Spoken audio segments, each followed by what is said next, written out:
Hello, this is CHistrue, and this is a video on an error in my argument for the continuum hypothesis a number of years ago. It was actually a philosophical error, a redundancy. I'll get into it in a minute. A lot has changed since then. There have been a lot of triumphs, a lot of tragedies, a lot of learning experiences. There are positions that I've taken in the past, videos still up there that I don't necessarily take now. As far as the continuum hypothesis video, I think that there's still merit to some of the arguments, particularly those about infinity and zero.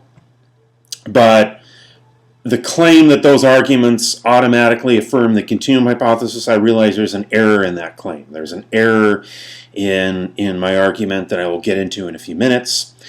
After those videos, by the way, there were a lot of comments from mathematicians, philosophers, some respectful, some not, but I learned from all of them, so what can I say?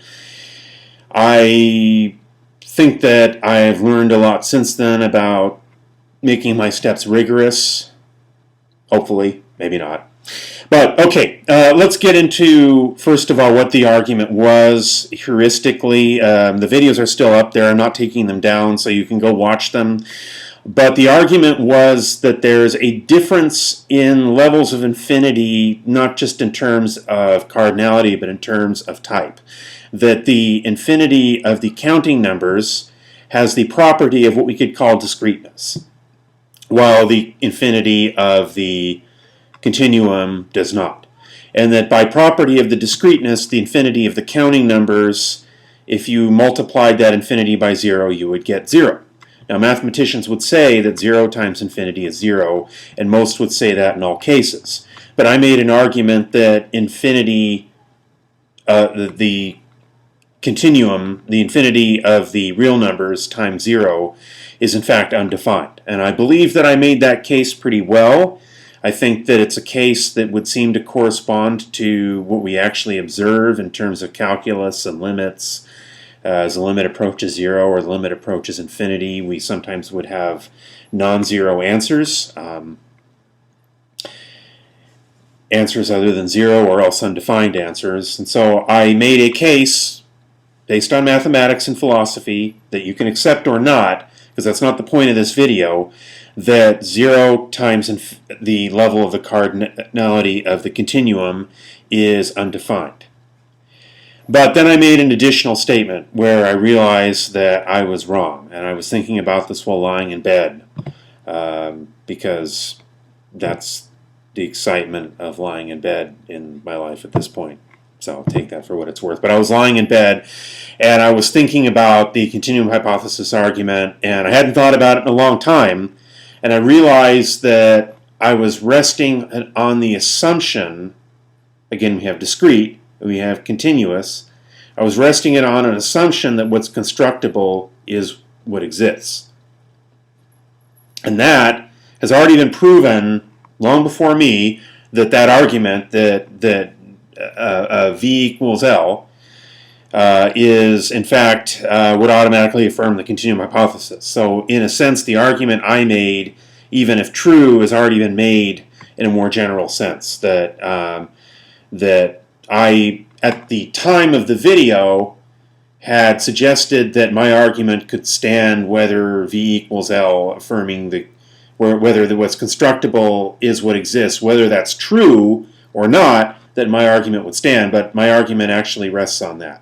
So I would have to say it's an error, because I automatically assumed, in a sense, what I was trying to prove. And that is not good to do in math. But when you do it, you step up to the plate and you admit it. And this is what I'm doing now. So I'm neither going to cower before authority, oh, the mathematicians don't agree, because that's not right. But nor am I going to be a pseudoscientist or a pseudo-intellectual and never admit an error.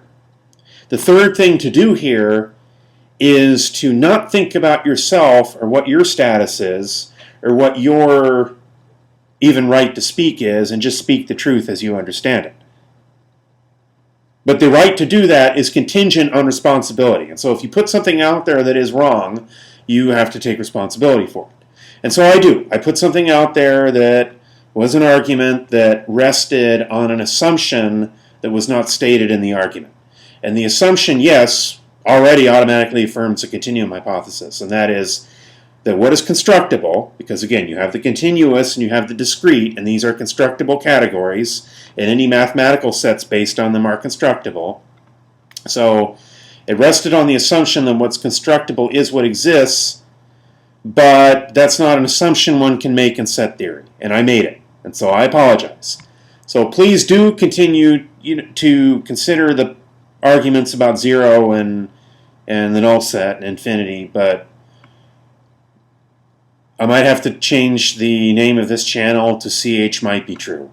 So if I'll probably leave it as CH is true just because it sounds better, but CH is true. In my heart of hearts, I still believe it, but no, I have not made an argument that affirms it. So this is CH is true.